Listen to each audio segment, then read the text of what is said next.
Guys, ये story है एक real story for a middle class person जो अपनी सब कुछ छोड़ छाड़ के दूसरी सिटी में शिफ्ट होता है जॉब के लिए।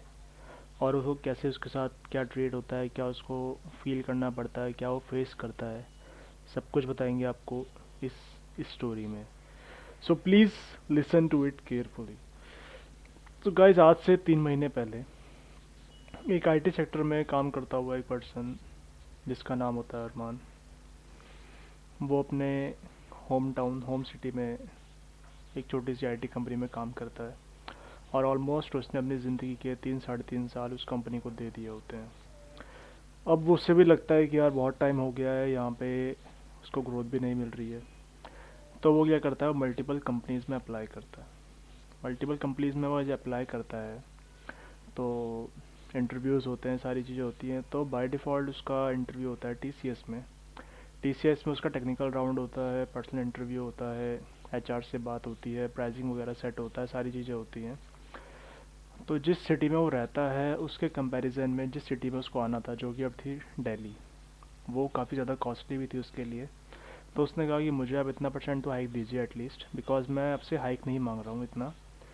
मुझे एक ऐसी सिटी में सर्वाइव करना है जो मेरी सिटी से बहुत ज़्यादा कॉस्टली है। और मैं अपने सिर्फ अभी तक घर में रहा हूँ, बाहर रहा नहीं। तो मुझे पता है कि मेरा ऑलवेज सी बात है, 50% जो कॉस्ट है वो तो सिर्फ इन एक्सपेंसेस में ही जाएगा, तो मैं कमाऊँगा क्या।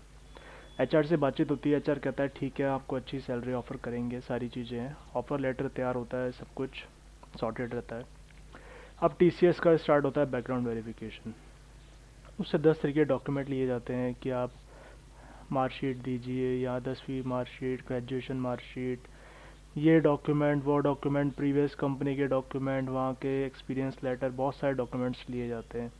मतलब मान के चलिए वो इंसान इतना खुश भी होता है, एक्साइटेड भी होता है, और वो इतना एफर्ट्स भी कर रहा होता है, क्योंकि उससे लगता है कि यार अब टीसीएस में जॉब मिल रही है तो काफ़ी अच्छी बात है, ये तो मतलब मज़ा ही आ गया है। तो साथ ही वो अपनी प्रीवियस जो अपनी कंपनी होती है जहाँ वो ऑलरेडी 3.5 साल काम कर रहा था, वहाँ पे वो एटलीस्ट रिज़ाइन दे देता है। रिज़ाइन देने के बाद वहाँ पे उसका रिलेशंस इतना अच्छा होता है डायरेक्टर के साथ। तो उसके डायरेक्टर कहते हैं कि यार तुझे कितना अमाउंट मिल रहा है यहाँ से। वो कहता है सर मुझे इतना अमाउंट मिल रहा है। वो कहते हैं यार ये अमाउंट तू वहाँ जाके कमाएगा तो तेरा बचेगा क्या। वो कहता है सर टीसीएस है। वो कहते हैं हाँ टीसीएस है, वो भी ठीक है, पर तू एक बात सोच, टीसीएस सिर्फ नाम है एक, अगर तू कमाएगा नहीं तो आगे सर्वाइव कैसे करेगा। वो कहता है सर टीसीएस में कुछ सीखूंगा तो हो सकता है सर्वाइव के चांसेस भी होंगे, पूरे एफर्ट्स करूँगा। वो भी उसको नहीं रोकते, वो कहते हैं ठीक है, पर अगर तुझे लगे इसी सैलरी में अपन यहाँ पे अगर काम कर सके तो तू इंक्रीमेंट यहाँ पे ले ले और यहाँ पे कंटिन्यू कर सकता है।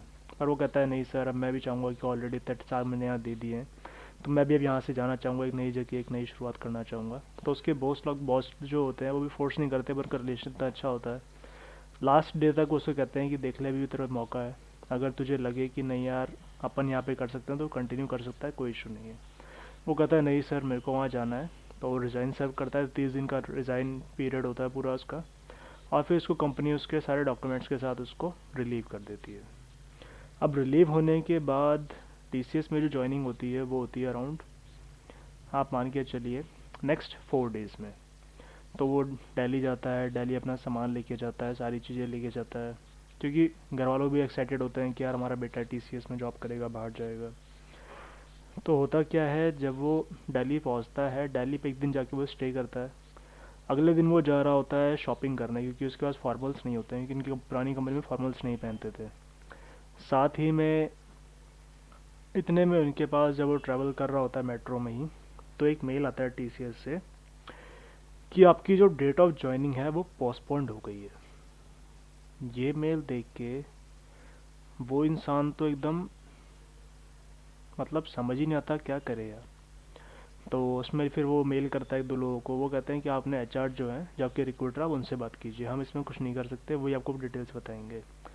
एचआर से बात करते तो एचआर जी उनको रिप्लाई नहीं कर रहे होते। तो वो कहते हैं यार मैं करूँ क्या, क्योंकि 2 दिन बाद मेरी ज्वाइनिंग है, सैटरडे संडे आ चुका है, मंडे से मेरी ज्वाइनिंग थी, अब ये कह रहे हैं पोस्टपोन कर दिए, मैं पूरा सामान लेके यहाँ पे आ गया हूँ, 500 रुपये का बस का किराया लग गया, 1000 रुपये तो मेरा ये खर्चा हो गया है, रहने का खर्चा, खाने का खर्चा, इतने मतलब ये तो वो बात होगी कि अब तो मैं एक तरीके से बेरोजगार हो गया हूँ। पिछली कंपनी भी छोड़ दी कि टीसीएस में जाऊँगा, टीसीएस कहती है कि यार अभी तो आपको हम डेट ऑफ ज्वाइनिंग जॉब की पोस्टपोन कर दी है। यार मैं करूँ क्या।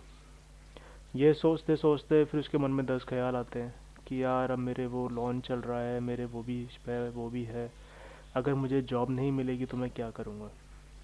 और साथ ही में जब फिर वो गूगल सर्च करता है कि यार टीसीएस का जो पोस्टपोन होता है इसका क्या रीज़न होते हैं, क्या चीज़ें होती हैं।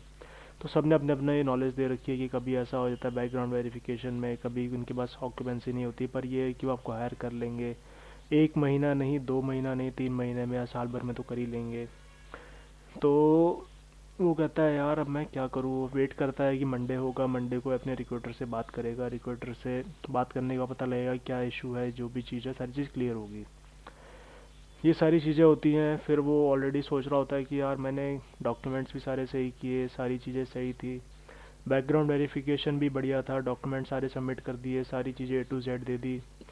पहले उन्होंने मांगा रिलीविंग लेटर दीजिए, रिलीविंग लेटर दे दिया। फिर उन्होंने कहा कि रिलीविंग लेटर में डिटेल नहीं मिल रही है, अपने बैंक स्टेटमेंट दीजिए। बाकी लोग 6 महीने का मांगते हैं, 3 महीने का मांगते हैं। टीसीएस के बैकग्राउंड वेरिफिकेशन वाले ने तो उसकी पूरी ज़िंदगी का बैंक स्टेटमेंट मांग लिया कि आपने जितने टाइम अपनी इसने कंपनी में काम किया बैंक स्टेटमेंट दे दीजिए। अब वो भी कहे यार मैं इतने डॉक्यूमेंट सबमिट कर चुका हूँ, बैंक स्टेटमेंट भी दे दिए। तो बैकग्राउंड वेरिफिकेशन टीम से एक मेल भी आता है उनके पास कि आपका जो डॉक्यूमेंट आपने बैंक स्टेटमेंट सबमिट किए हैं वो इनवैलिड है। वो ये सोचने लग जाता है कि यार मुझे बात समझ नहीं आ रही कि बैंक स्टेटमेंट मेरे को बैंक ने दिया, मैंने वो स्टेटमेंट डाउनलोड करके इनको दिया, अब ये कह रहे इनवैलिड है, तो इनवैलिड हो कैसे सकता है। फिर बातचीत चलती रहती है, बातचीत चलती रहती है, और ऐसे टालम टोली करते हुए दिन निकलते रहते हैं। तो दोस्तों, अगर आप भी टीसीएस, विप्रो, इन्फोसिस, कैपजेमिनी, जितनी भी अच्छी अच्छी कंपनी है, अगर आप यहाँ पे काम करते हैं तो एटलीस्ट आपकी जो हेड टीम है, जो भी आपके मैनेजमेंट हैं, जो भी आपके सीईओ हैं, टीसीएस का तो मैं नाम इसलिए ले लेता हूँ क्योंकि टीसीएस में सिर्फ रतन टाटा सर जो हैं उन्हीं के मैं मतलब मान के चलिए उनकी मैं रिस्पेक्ट बहुत ज़्यादा करता हूँ। तो उनकी कंपनी में भी अगर ऐसा होगा कि एक एम्प्लॉय वो एक जगह जाके अटक गया है कि यार अब मैं क्या करूँ।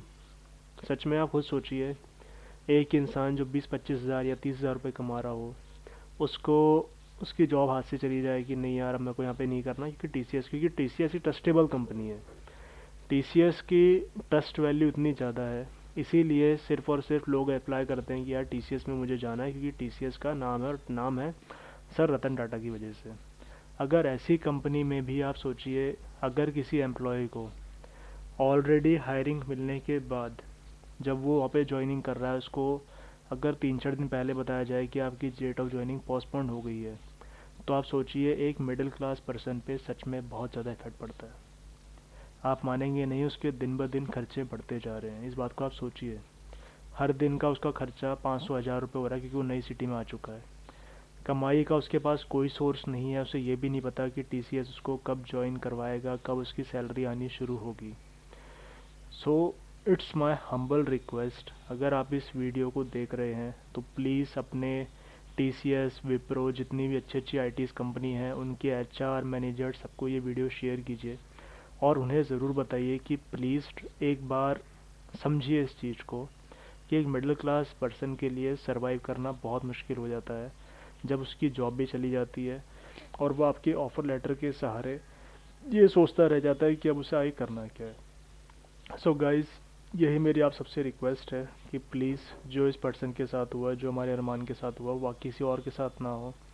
इसीलिए इस वीडियो को बनाया गया है कि अगर आप भी किसी आईटी कंपनी में जॉब कर रहे हैं, और आपका बाय डिफ़ॉल्ट अगर किसी बाय लक, या मैं कहूँगा कि बाय एक्सपर्टीज़ या बाय नॉलेज आपका किसी जगह इंटरव्यू इनिशिएट होता है, आप इंटरव्यू क्रैक कर लेते हैं, आपको ऑफ़र लेटर मिल जाता है, ऑफ़र लेटर के बाद जब आपकी ज्वाइनिंग होती है, तो प्लीज़ मेक श्योर पुरानी कंपनी से रिलीविंग एकदम से मत लीजिएगा, क्योंकि आईटी कंपनी है, मुझे नहीं समझ आ रहा ये आजकल क्यों कर रहे हैं, पर इनके डिले ऐसे होने लग गया है कि ये पोस्टपोन्ड हो जाती है आपकी ज्वाइनिंग।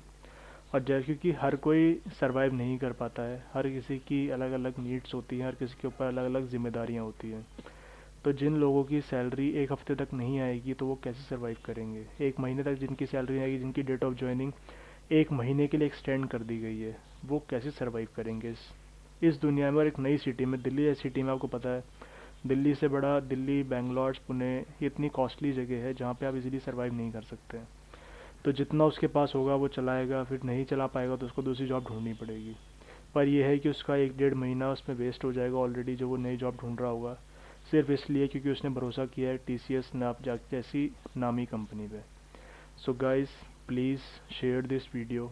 एंड जो भी अगर आप एम्प्लॉय हैं या फिर आप जो भी हैं जिस कंपनी में भी, आपसे भी एक हम्बल रिक्वेस्ट है, एटलीस्ट अगर आप किसी को ऑफ़र लेटर प्रोवाइड कर रहे हैं, ज्वाइनिंग डेट दे रहे हैं, तो उन्हें पहले ही अपडेट कर दीजिए, ताकि वो एटलीस्ट अपनी सिटी ना छोड़ें, क्योंकि सिटी छोड़ने के बाद के एक्सपेंसेस सच में बहुत ज़्यादा बढ़ जाते हैं। आप उस चीज़ को फील नहीं कर पा रहे होंगे क्योंकि आप ऑलरेडी एक अच्छी कंपनी में सेटल डाउन हो चुके हैं। पर जो अभी सिर्फ बिगनर्स हैं, जो फ्रेशर्स हैं, उनके ऊपर उनकी फैमिली की जिम्मेदारियां भी काफ़ी हैं। उन लोगों के लिए सोचिए और एक अच्छा डिसीज़न लीजिए और उनके लिए अच्छा सोचिए। इसी से आपकी कंपनी 100% ग्रोथ करेगी और आपको बहुत ही अच्छे एम्प्लॉयज़ मिलेंगे। Thank you so much.